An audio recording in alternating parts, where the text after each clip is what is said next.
سورہ سجدہ ہے، اور آپ صلی اللہ علیہ وآلہ وسلم جمعہ کے دن فجر کی نماز میں پہلی رکعت میں آپ سورۃ سجدہ پڑھا کرتے تھے اور دوسرے میں سورۃ دار پڑھا کرتے تھے۔ تو اس میں فاسقین جو ہیں ان کو ڈرایا گیا ہے، اور مشرکین مکہ جو ہے وہ بتوں کے ساتھ ساتھ اللہ تعالیٰ کو واحد ایک مانتے تھے، لیکن نبی صلی اللہ علیہ وآلہ وسلم کو وہ نبی نہیں مانتے تھے۔ تو اللہ تعالیٰ نے موسیٰ علیہ السلام پر تورات نازل کی، اور اس میں اس کی قوم کو سمجھایا کہ تم اللہ تعالیٰ کی ملاقات سے انکار کرتے ہو تو اللہ تعالیٰ سے ملاقات ہوگی، لیکن جو انکاری ہیں، دنیا پر انکاری ہیں، تو ان کی ملاقات جو ہے اللہ تعالیٰ سے نہیں ہوگی۔ تو جو لوگ آپ صلی اللہ علیہ وسلم پر الزام لگاتے ہیں کہ یہ کلام آپ صلی اللہ علیہ وسلم نے گھڑ لیا ہے، تو پھر وہ مختلف کیوں ہے، اس جیسا بھی یہ لاتے کیوں نہیں ہیں؟ تو یہ ہے سورہ سجدہ۔ اس کے آگے سورۃ احزاب ہے۔ تو احزاب جو ہے، حزب کا معنی ہوتا ہے گروہ، ایک جماعت، تو احزاب ہے بہت سے گروہ۔ تو جنگ احزاب جو ہے اس میں یہودی بھی، بنو قریظہ بھی، مشرکین مکہ بھی، سارے جو ہیں وہ مدینہ منورہ پر حملہ آور ہوئے اور مسلمانوں پر وہ حلہ بولنا چاہتے تھے۔ تو مسلمانوں نے صلی اللہ علیہ وسلم کی قیادت میں ایک میٹنگ بلائی، حضرت سلمان فارسی کے مشورے سے مدینہ کے ارد گرد جو ہے ایک خندق وہ بنائی گئی، اور یہ جو مشرکین مکہ، یہودی، قریظہ والے اور یہ سارے جو جمع ہو گئے، تو انہوں نے مسلمانوں کے ساتھ جو معاہدین تھے ان کے معاہدے بھی توڑا دیے، اور ان کو بھی اپنے بنو قریظہ کو ساتھ لے لیا، بنو نذیر والے بھی ان کے ساتھ تھے۔ تو مسلمان ایک اثار میں یعنی خندق کے اندر تھے، یہ کفار جو ہیں چاروں طرف سے باہر تھے۔ تو ایک مہینہ اس معاشرے کو گزر گیا۔ تو مسلمانوں کے لیے یہ گھڑی جو ہے یہ بڑی تلخ تھی، کیونکہ آسمان رسد جو ہے، خوراک کا سامان بھی ختم ہو گیا تھا، بھوک، نڈال، ادھر حملے کا خطرہ۔ تو آپ صلی اللہ علیہ وسلم نے اللہ تعالیٰ سے دعا کی، اور اللہ تعالیٰ نے باد صبا کے ذریعے، ہوا کے ذریعے مسلمانوں کی مدد کی، اندھیری چل پڑی، اور کفار مکہ جو ہیں اور جو یہودی ہیں ان سب کے خیمے اڑ گئے، ان کی ہانڈیاں الٹ گئیں، روٹیاں اڑ گئیں، اور ان کے خیمے جو ہیں الٹ پلٹ ہو گئے، اور ان کے جو جانور ہیں وہ رسے توڑا گئے، اور ہلچل مچ گئی، وہ بے ساختہ ہو گئے اور دوڑ گئے۔ تو اللہ تعالیٰ نے فرشتے بھیجے، وہ بھی ان کو جو ہے نا مار مار کر دھکیل رہے تھے۔ اس طرح اللہ تعالیٰ نے مسلمانوں کو اس جنگ خندق میں ایک عظیم کامیابی کی، اور اس میں کچھ مسائل ہیں۔ ایک تو یہ ہے کہ منہ بولے بیٹے جو ہیں وہ حقیقی بیٹے نہیں ہو سکتے، اور گھر کی عورتیں ان سے پردہ بھی نہیں کھول سکتی ہیں، نہ وہ وراثت کے مستحق ہو سکتے ہیں، یہ ایک منہ کی بات ہے۔ اسی طرح اظہار کا ذکر کیا گیا ہے کہ جو شوہر یہ کہہ دے کہ میری بیوی جو ہے یہ اس کی پیٹھ میری ماں کی طرح ہے، تو یہ بھی ایک منہ کی بات ہے۔ یہ کہنے سے بیوی جو ہے وہ ماں نہیں ہو سکتی ہے۔ اور اس کے میں نکاح کے مسائل بھی ہیں کہ غیر مدخولہ جو ہے وہ طلاق کے فوراً بعد نکاح کر سکتی ہے، اور جو مدخولہ جو ہے اس کے لیے 3 حیض ہیں، اور جس کے ساتھ نکاح ہو جائے اور دخول نہ ہو لیکن اس کا خاوند مر جائے تو اس کے لیے 4 مہینے 10 دن جو ہے یہ عدت ہے اس کے لیے۔ تو یہ اس کے آگے اس میں نے جو ہیں مسلمان عورتوں کی صفات بیان کی گئی ہیں کہ مردوں کے ساتھ وہ جو ہے مردوں کے ساتھ لہجے سے نہیں اختیار کرتی، بلا ضرورت گھر سے باہر نہیں نکلتی، باہر نکلے ہوا تو اپنی زبائش یا سطر ظاہر نہ ہونے دیں، نماز کی پابندی کریں، زکوٰۃ دیا کریں، اللہ اس کے رسول کے حکم پر چلیں، قرآن اور حدیث ایک دوسرے کو پڑھ کر سنایا کریں۔ آگے مسلمان جو ہیں مرد، ان کے اوصاف بیان ہیں کہ اسلام، ایمان، دائمی اطاعت، صدق، صبر، خشوع، خضوع، صدقہ، اور اس کے آگے یہ ہے کہ یہ روزہ ادا رکھنا، شرمگاہ کی حفاظت کرنا، اللہ کا کثرت سے ذکر کرنا، یہ تھی صورت احزاب۔ اس کے آگے سورہ سبا ہے، تو سورہ سبا میں جو ہے یمن کے ملک کا شہر جو سبا ہے، اس کی ملکہ جو ہے بلقیس کا ذکر ہے، حضرت داؤد علیہ السلام کا ذکر ہے، حضرت سلیمان علیہ السلام کا ذکر ہے۔ حضرت داؤد علیہ السلام کو اللہ تعالیٰ نے موزے دیے تھے کہ لوہے کے وہ زرے بناتے تھے، بکتر بناتے تھے، تو وہ لوہوں کو اپنے ہاتھوں سے ایسے فولڈ کر لیتے تھے، انہیں یعنی کہ کسی گرم کرنے کی ضرورت نہیں تھی۔ اسی طرح سلیمان علیہ السلام نے جو ہیں ان کو اللہ تعالیٰ نے زمینوں پر تمام مخلوقات بادشاہت عطا فرمائی، اللہ تعالیٰ نے ان کو نبوت عطا فرمائی اور معجزوں سے نوازا۔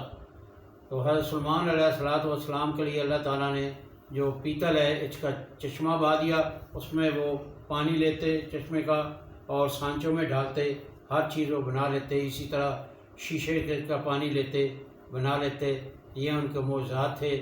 تو دونوں حضرت داؤد علیہ السلام، حضرت سلیمان علیہ السلام متکبر نہیں تھے، اتنے بادشاہی اختیارات کے باوجود، معجزات کے باوجود آپ انکسار تھے، عاجزی کرنے والے تھے اور اللہ تعالیٰ کا شکر ادا کرنے والے تھے۔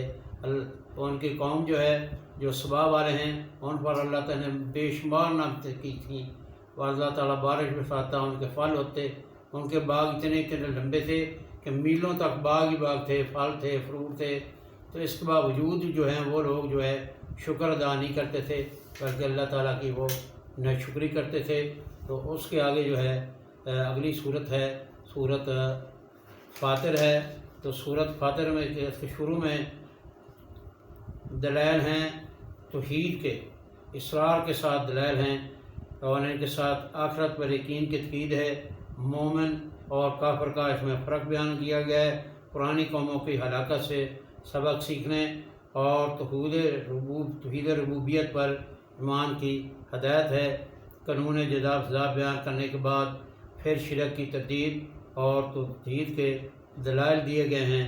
تو اس کے آگے یہ کہا گیا ہے کہ 3 قسم کے لوگ یوم محشر میں ہوں گے، ایسے گناہ گار جن کے گناہوں کی جن کے گناہ نیکیوں سے زیادہ ہیں، اور وہ لوگ جن کے نیکیاں اور برائیاں برابر ہیں، اور وہ سچے مومن جو اطاعت اور عبادت میں دوسروں سے آگے نکل گئے ہیں۔ لیکن ان تینوں قسم کے امتیوں کا آخری اور دائمی ٹھکانہ جائے جنت ہوگا، لیکن جس نے ذرا بھر بھی شرک کیا ہوگا وہ جنت میں داخل نہیں ہوگا، کیونکہ مشرک کے لیے جنت نہیں ہے۔ تو اس کے آگے صورت یاسین ہے، یہ ایک جلالی صورت ہے۔ اس کو بعض علماء کرام جو ہیں وہ قرآن پاک کا قلب، قرآن پاک کا دل کہتے ہیں۔ تو اس میں غیر اللہ کی بے اختیاری ہے، اللہ کے اختیار علیہ کو تسلیم کرو، حضرت محمد صلی اللہ علیہ وسلم کو رسول مانو، اور توحید، آخرت اور قرآن پاک پر ایمان لاؤ۔ اس صورت کی ابتدا 21 آیات میں اللہ تعالیٰ نے قرآن کی قسم کھا کر حضرت محمد صلی اللہ علیہ وسلم کی رسالت کی تصدیق کی ہے۔ اس کے بعد ان کفار مکہ کا ذکر ہے جو انکار اور گمراہ میں ہاتھ سے گزر جانے کی وجہ سے اللہ کے عذاب کے مستحق ہو گئے۔ پھر ایک بعد بستیوں والا کا ذکر ہے جن میں 3 نبی آئے اور انہوں نے تینوں نبیوں کو جھٹلایا، ان کی بات نہ مانی۔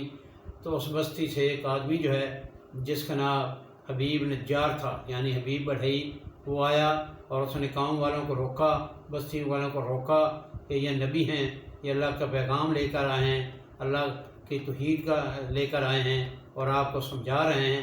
آپ ان کی بات کو مانیں، اس کو تسلیم کریں، اللہ تعالیٰ واحد ہے، وحدہ لا شریک ہے، آپ صلی اللہ علیہ وسلم اس کے نبی ہیں اور قیامت ضرور آئے گی۔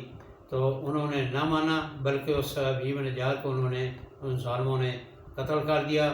اس کے آگے قیامت کا ذکر ہے کہ اسرافیل سور پھونکے گا تو ہر چیز میں دہشت پھیل جائے گی، دوبارہ سور پھونکا جائے گا تو ہر چیز جو ہے وہ فنا ہو جائے گی، سوائے ایک اللہ کی ذات کے ہر چیز تباہ ختم ہو جائے گی۔ اور اس کے بعد جب تیسرا سور پھونکا جائے گا تو لوگ قبروں سے نکل کر دوڑ کر یہ جو ہے معاشر کے میدان میں جا رہے ہوں گے جہاں اللہ تعالیٰ ترازو کرے گا، جن کے کل پلڑے بھاری ہوں گے نیکیوں کے، ان کو اللہ تعالیٰ دائیں ہاتھ میں اعمال دے گا، جن کے کم ہوں گے ان کے بائیں میں اللہ تعالیٰ اعمال دے گا۔ اور ایک لوگ ایسے ہوں گے نیکی اور برائی ان کی برابر ہوگی تو ان کو اللہ تعالیٰ اونچی جگہ پر بٹھائے گا، جو جنت بھی دیکھیں گے دوزخ بھی دیکھیں گے، پھر آخر کار اللہ تعالیٰ ان کو جنت میں داخل کر دے گا۔ تو یہ تھی صورت جو ہے یاسین، مردہ زمین کو بارش سے زندہ کرنے، دن رات اور سورج کی چاند کی گردش اور دریا میں چلتی کشتیوں کے دلیل دینے کے بعد ایک ایسی افاقی دلیل دی گئی ہے جس کا اس وقت بڑوں کو تصور بھی نہیں تھا۔ ہر قسم کی کمزوری سے پاک ہے واللہ، جس نے زمین کی نباتات کے، خود ان لوگوں کے اور تمام ایسی چیزوں کے جن کی ان کو خبر بھی نہیں، جوڑے جوڑے بنائے۔ اس کے بعد قیامت کی ہولناکیوں اور دوبارہ اٹھائے جانے کا ذکر ہے۔ تو یہ تھی صورت یاسین۔ اور لوگوں کو جہاں زیرو قبروں سے بھی جی اٹھیں گے، تو یہ صورت جو ہے جلالی ہے، تو اس میں اللہ تعالیٰ کی ذات کے بارے میں کہا گیا ہے کہ وہ ذات جس نے آسمان اور زمین کو پیدا کیا اور ان جیسے پھر نہیں پیدا کر جا سکتا، کیوں نہیں؟ وہی ہے جو خوب پیدا کرنے اور علم رکھنے والا ہے۔